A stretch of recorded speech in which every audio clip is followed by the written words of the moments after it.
ஸ்ரீ குருபியோ நமக. இன்று மார்கழி முதல் நாள் ஓரடியில் சொல்லும் ஒரு கதை என்ற நிகழ்ச்சியிலே முதல் பாடலில் ஸ்ரீ ஆண்டாள் கிருஷ்ணனை இப்படி போற்றி பாடுகின்றார். ஏறாந்த கண்ணி யசோதையிலம் சிங்கம், ஏறாந்த கண்ணி யசோதையிலம் சிங்கம். யசோதையின் இளம் சிங்கமாக கிருஷ்ணன் ஆயர்பாடியிலேயே வளர்ந்து வந்துகின்றார். அந்த கண்ணனானப்பட்டவன் கோபியர்களுடைய வீட்டிலே சென்று பானையில் இருக்கின்ற வெண்ணெயையும் தயிரையும் குடிக்கின்றான். கோபிகைகளுடன் ஓடியாடி விளையாடும் பொழுது அவளுடைய பின்னலையெல்லாம் இழுத்து வம்புக்கு இழுக்கின்றானாம். அந்த ஆயர்குலத்தில் உள்ள ஆய்ச்சியர்கள்லாம் ஓடி வந்து, யசோதை பாரடி, உன்னுடைய மகன் என்னுடைய குழந்தைகளை எல்லாம் வம்புக்கு இழுக்கின்றான். எங்கள் வீட்டிலே உள்ள பானையில் இருக்கின்ற பாலையும் தயிரையும் குடித்து அங்கே அதை தட்டிவிட்டு சென்றிருக்கின்றானே, இவனுடைய விஷமத்திற்கு அளவில்லையா?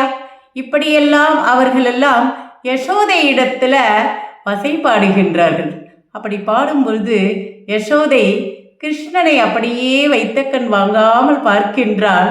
ஏறார்ந்த கண்ணியாக பார்த்து அப்படி பார்க்கும் பொழுது கிருஷ்ணன் என்ன செய்கின்றானாம், யசோதை இடத்துல, அம்மா, அவர்கள் இல்லத்திற்கு சென்று நான் தயிரையோ பாலையோ குடிக்கவில்லை, அவர்களெல்லாம் பொய் சொல்கின்றார்கள் என்று ஒரு கள்ளத்தனமான சிரிப்போடு யசோதையை பார்க்கின்றான் கிருஷ்ணன். அவள் என்ன மனதில் நினைத்து கொண்டிருக்கின்றாள், என்னுடைய கிருஷ்ணன் சிங்க குட்டி போன்று இருக்கின்றான் அல்லவா, இந்த வயதிலேயே எவ்வளவு தைரியமும் வீரமும் அவனுக்கு இருக்கிறது என்று யசோதை தன் மனதில் சந்தோஷப்படுகின்றாளாம். இப்பேற்பட்ட கிருஷ்ணனுக்கு எத்தனையோ எதிரிகள், அவனுக்கு நிறைய உபாதைகள்லாம் நடந்ததே. அப்பேற்பட்ட கிருஷ்ணனை நாம் காத்து நிற்க வேண்டும் என்பதற்காக யசோதை வைத்தக்கண் வாங்காமல் கண்களை விரித்து அவனை காவல் காத்து வந்தாளாம். கிருஷ்ணனை யாரால் காவல் காக்க முடியுமா? அவன்தான் நம்மை காத்து உலகத்தை ரட்சிப்பவன் அவனல்லவா.